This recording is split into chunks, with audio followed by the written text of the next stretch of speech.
This week on Christian World News, surveillance state, the nation that is watching everyone all the time. How is it affecting the church?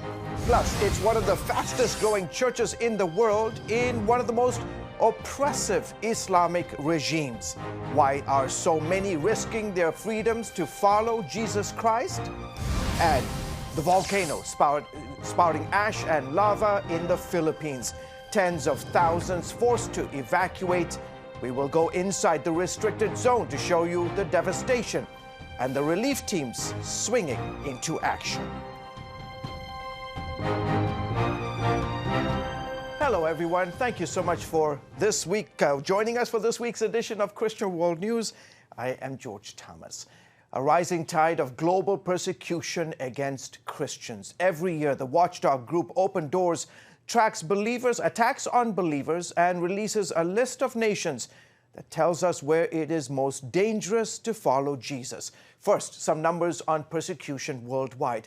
About 260 million Christians live in countries where persecution is extreme or very high. And 2,983 Christians were killed for their faith last year.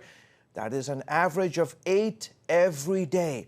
3,711 Christians were either detained without trial or arrested, sentenced, and imprisoned.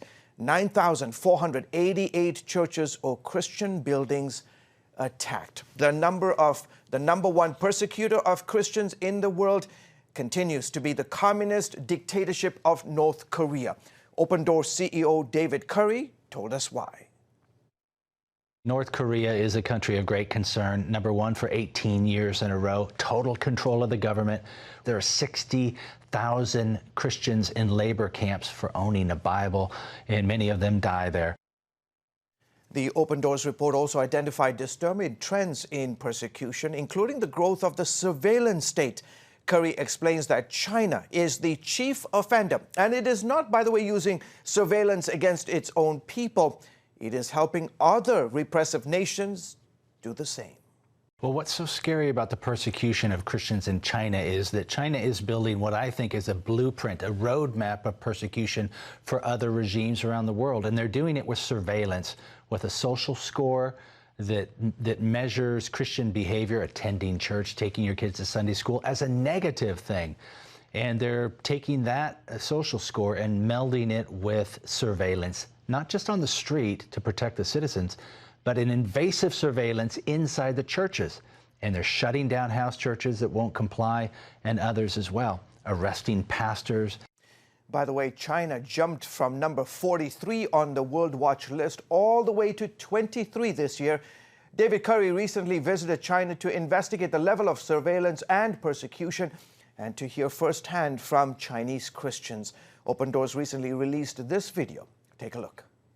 I'm being watched. China has the sophistication and technology to monitor its population like no country before it. It feels like these eyes are always accusing. Where are you going? What are you doing? What are you saying? And who do you worship? In China, what's happened over the last 5 years seems unthinkable. Pastors can be arrested if they don't allow surveillance cameras in their sanctuaries. Authorities can shut down churches at any time. The pressure is growing. If you are a Christian, it's okay. But if you attend your Sunday service in other location which is not registered or unapproved, then your meeting is illegal. The increasing religious restriction in recent years, it really tests the church in China. I still remember, like 5 years ago, we heard about China government, they started pulling down of crosses from the rooftop of the church buildings. The persecution here in China is not what it once was 30 years ago. It's not pastors being held in prison for decades or being beaten and dragged out of their churches. It's a very sophisticated and subtle persecution, a squeeze on the freedom of the church in China. I know a friend, he's a young pastor, shepherding a church, and over the past maybe 5 years, this church was growing. And just earlier this year, he told me, if we disagree to register under the government, then my church would be outlawed. The government officials will come today, so please keep praying for us. And then at the end of the day, this friend told me, we have been outlawed. Despite the pressure, despite the surveillance, God is still doing incredible things. I know a church in the central part of China. Several years ago, the church will want to move the cross from their church. So they said we shouldn't fight with the authorities, but we kneel down and pray. God will do His work. And I can tell you, nowadays, the cross is still on top of the church. And Christians in China are trusting God through the pressure, praying that God will use persecution to purify His people.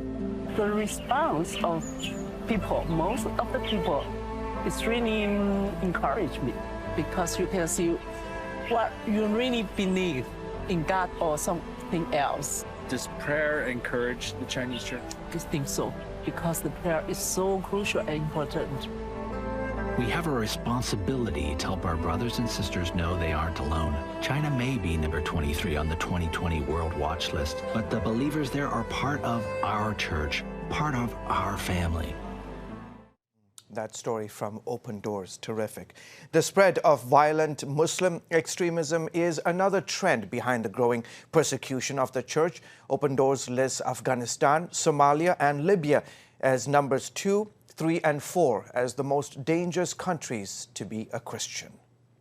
You can't look at the WorldWatch list without understanding the trend of Islamic extremism. You have failed states, essentially Somalia and Libya, where these tribal factions and extremist groups are able to do what they want to do. If you're in Somalia and you're suspected of being a Christian, let alone actually being a Christian, you will be executed in short order. You're not given a trial, nothing like that. So these are very dangerous places. One European leader is taking action to try and roll back this advancing evil. French President Emmanuel Macron hosting several African leaders in his country this week. The goal, to boost the fight against Islamic extremism on the continent. The presidents of Mali, Burkina Faso, Chad, Niger, and Mauritania arrived in Paris as radical Muslims are killing thousands of people, including Christians in Africa. The Somalia-based terror group Al-Shabaab reportedly killed 25 Christians in Kenya in the past 5 weeks. According to International Christian Concern, 3 Christian teachers are among the victims. ISIS is also making inroads across the continent. President Macron is urging the United States to redouble efforts in fighting the scourge of radical Islam in Africa. Si les Américains décidaient If the Americans were to decide to withdraw from Africa, it would be bad news for us. I confirm it. I hope I can convince President Trump that the fight against terrorism, in which he is deeply engaged, is also at stake in this region. Macron believes ISIS is the most dangerous terror group in Africa at the moment. One nation that is in the top 10 of the world's worst persecutors of Christians is experiencing a shaking. The Islamic Republic of Iran is number 9. A failing economy, an ongoing confrontation with the U.S., and the recent shoot-down of a Ukrainian jetliner has people protesting in the streets. It may surprise you to learn that Iran is one of the fastest-growing churches in the world. As my colleague Chris Mitchell reports, millions are turning away from the Iranian regime and Shia Islam to follow Jesus Christ. The image Iran presents to the world is large demonstrations with shouts of death to America and death to Israel. Those who have seen Iran from the inside, however, paint a very different picture. You can't believe the images on TV because, for example, all the protests that you see in the streets, those are mostly contrived. There are young students in the streets and they told us, if we don't go to the streets, we won't get our grades, so we're forced to go and protest. We've hidden the identity of this Iranian church worker. He says there are 2 Irans, the one you see on the news and the other hidden from the world.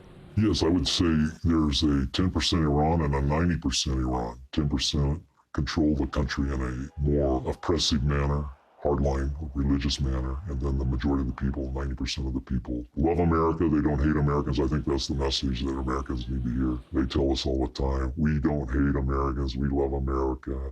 He wants Americans to know that 40 years after Iran's Islamic Revolution, there's another spiritual revolution underway. Awaken to the truth that we live in a time that's very special, More people have come to faith in Iran in the last 40 years than the previous 1,400 years. So there's a once, not only in a lifetime, but in history, where we have a moment where Iranians are coming to faith at such a rapid rate. Frontiers Alliance International is producing a documentary called Sheep Among Wolves to introduce the Iranian church to Christians worldwide. What's taking place in Iran right now is spectacular.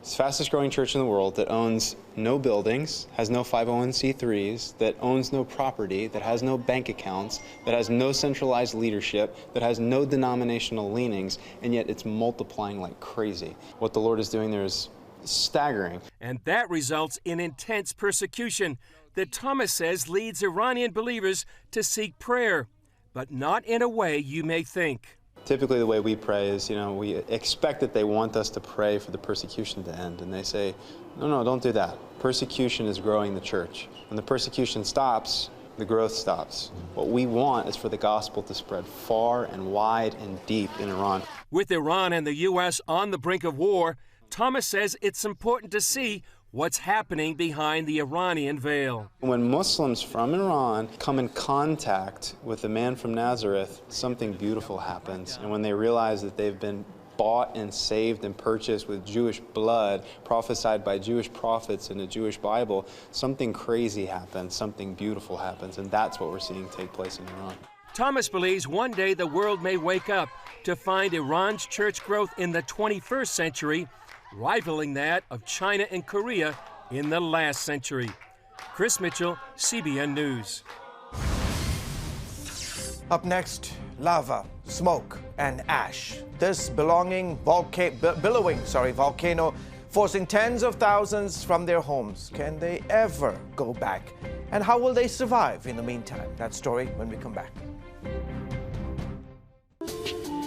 It's about the competition. I kind of put that pressure on myself, and I think people had expectations. It's about overcoming. We use this phrase all the time, keep chopping, keep practicing hard. It's about going the distance. I think as a father, it's my job, to lead, just be the best husband and father I can be. Watch Going the Distance with Sean Brown Saturday night at 7:30 on the CBN News Channel.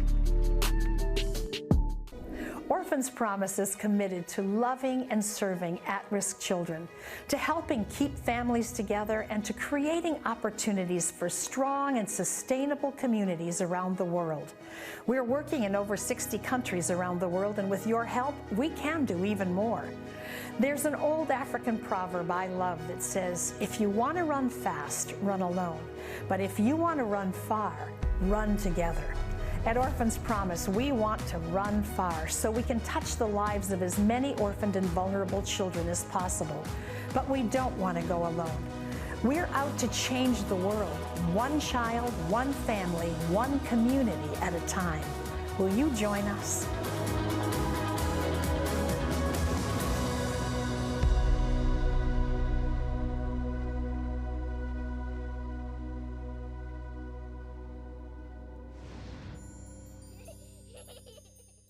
Improve personal finances, maintain a lasting marriage, and achieve success in all you do. With Pat Robertson's dynamic new book, 10 Laws for Success, Keys to Win in Work, Family, and Finance. These supernatural laws of the universe will help you to overcome life's challenges and to accomplish your goals. Transform yourself and revolutionize your life now with Pat Robertson's 10 Laws for Success. Call now or visit cbn.com.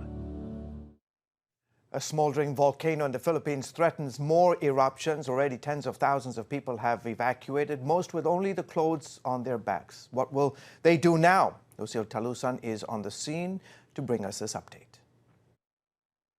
Era Frondoza cried in frustration with a series of sorrowful events that have come to their life. She and her husband are still grieving over the death of their 2 children. Era had a stillbirth on her 8th month of pregnancy in October. The next day, their 5-year-old son was killed in a motorcycle accident.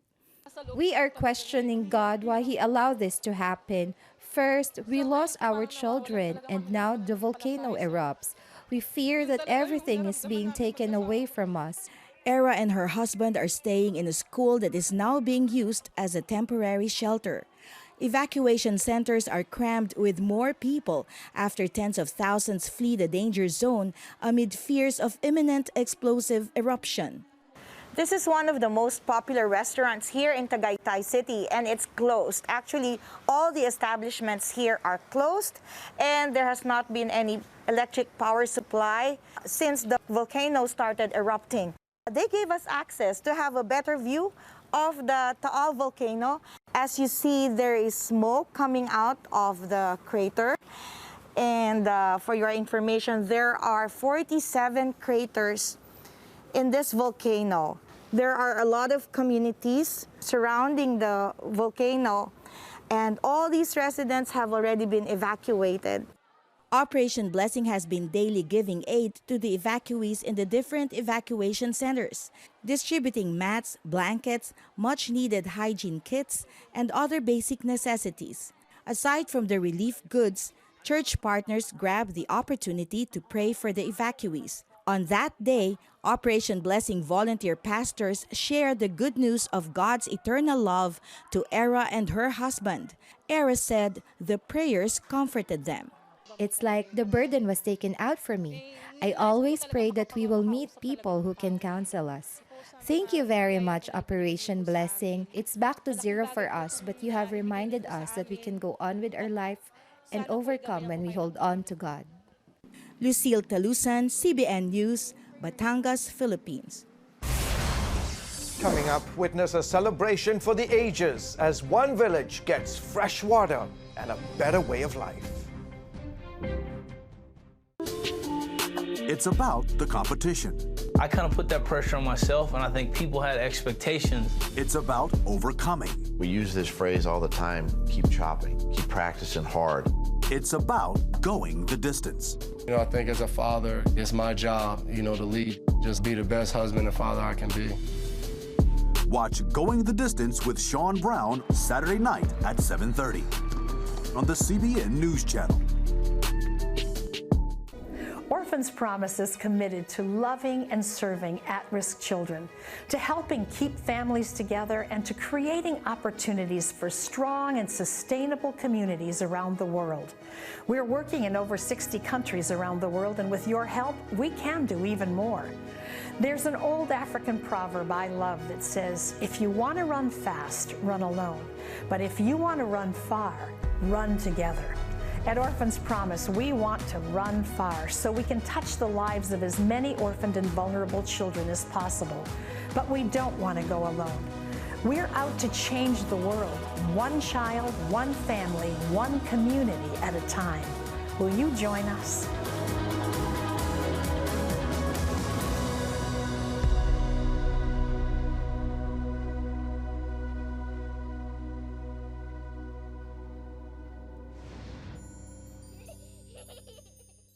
Improve personal finances, maintain a lasting marriage, and achieve success in all you do. With Pat Robertson's dynamic new book, 10 Laws for Success, Keys to Win in Work, Family, and Finance. These supernatural laws of the universe will help you to overcome life's challenges and to accomplish your goals. Transform yourself and revolutionize your life now with Pat Robertson's 10 Laws for Success. Call now or visit cbn.com. And welcome back to the broadcast. Nearly 1 billion people around the world live without clean drinking water. 40% of them live in sub-Saharan Africa, where people walk hours for just a few cups of water. Not too long ago, I met a woman in the desert of eastern Kenya, get this, who has walked tens of thousands of miles for life's most basic need. Take a look.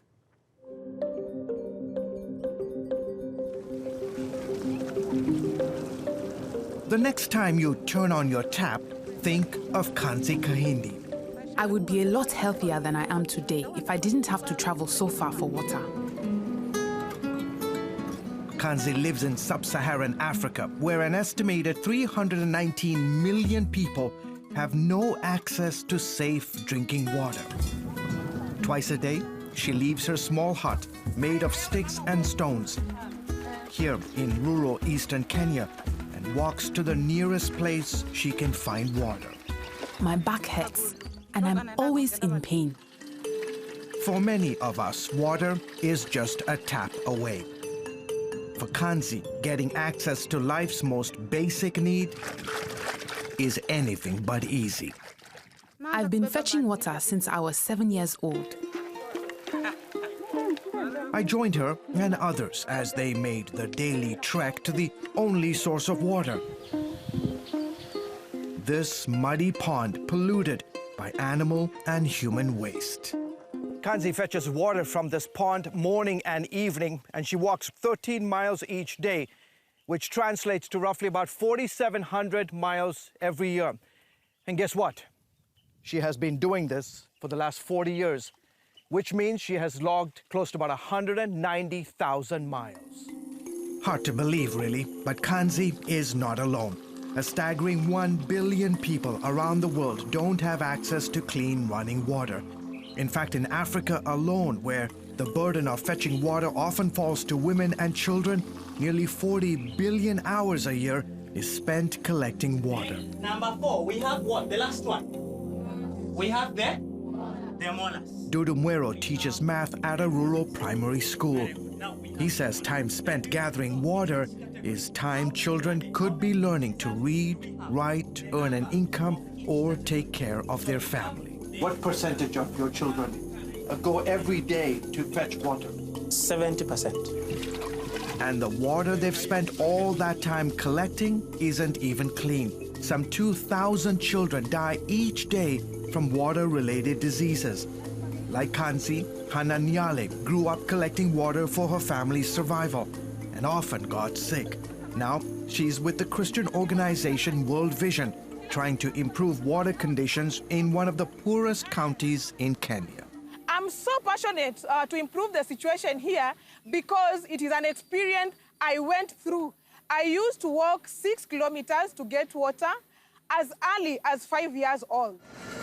Since 2008, World Vision has drilled borehole wells and installed hundreds of miles of pipeline to transport water to tens of thousands of families across this desert region. When we came here, it was at 18%, but currently the access to clean water has improved to 62%, which is a big relief to this community. Soon, Kanzi Kahindi's village will have access to clean water for the first time. This is a great day for them, and that's why you see them celebrating behind there. World Vision is installing a new solar-powered borehole well that will bring water to countless families. We are saving thousands of lives. We are also transforming the lives of many, many children, because many of them will be able to go to school now. Fatuma Rumba has experienced the transformation that comes from having access to clean water. She used to spend 4 hours a day walking for water until World Vision drilled a well in her community. Now, the trip to the tap takes only a few minutes. The rest of her time is spent tending to a small vegetable garden that feeds her family and nearby communities. You take water for granted, but for us here, it is gold. Our children are clean, they are healthy, and they can go to school. Mind you, fetching water isn't just time-consuming, it's physically demanding. Kanzi Kahindi uses a jerry can, a bright yellow plastic container, to carry the water. Okay, don't do this on TV, okay? But I'm going to, oh my gosh, fly me. And filled to the brim, it holds 5 gallons and weighs 40 pounds. Imagine carrying 5 gallons of water every day. And here in Africa, a woman travels about 15 miles on average per day. Experts say there's a water crisis that threatens the future for hundreds of millions of people. Yet, aid groups like World Vision and others are working tirelessly to bring clean, safe drinking water much closer to the people who need it, in the hopes that ultimately that access will mean education, income, and health, especially for women and children here in Africa and around the world. Fantastic. World Vision doing some fantastic work around the world. We'll be back right after this.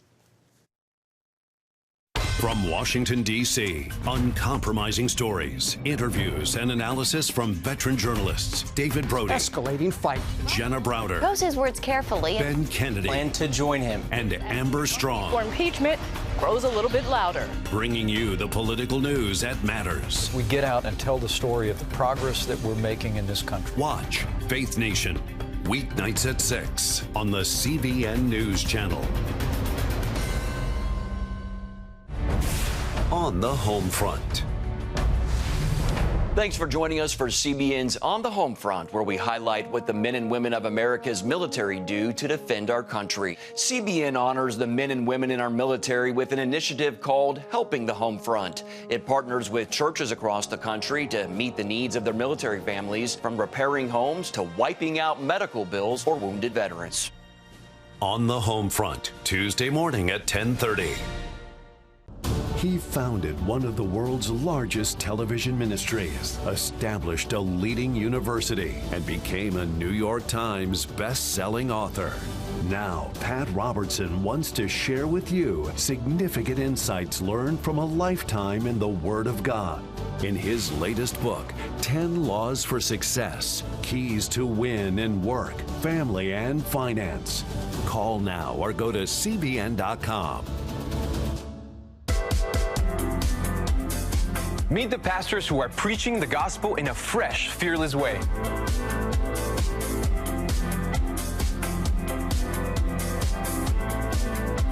I'm Roberto Torres-Cedillo. Join me each week for Next Gen Voices.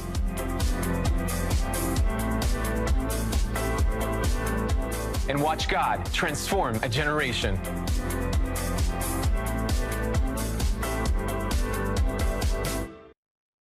And welcome back to the broadcast. CJ lives in Cape Town, South Africa. He was bullied at school. Then he watched Superbook and learned to love and pray for his enemies. See what happens next. CJ dreaded going to school, not because he didn't like learning, but because he didn't have any friends. They'd make fun of me for every single little thing, and I would feel really, really sad. When I met CJ and his family, we talked about the effect that had on them. It makes me feel helpless, and I had to look at a different way of dealing with it. CJ and his siblings often watch Superbook episodes at home. With the help of Superbook and his parents, CJ had a change of heart. I realized that I should love my enemies. I pray for the ones that were bullying me, and I would bless them. We just praise God for the turnaround. It was a terrible time. We couldn't fight the battle on our own. Superbook helped make the thing real for them, and not just the mom and dad giving the Bible, but they would understand it for themselves. Now they are no longer my enemies. They are my friends. Now when I pray, I thank the Lord for my friends. I am Superbook's biggest fan. That's fantastic. Well, folks, thank you so much for joining us this week. From all of us here, until next time, goodbye and God bless you.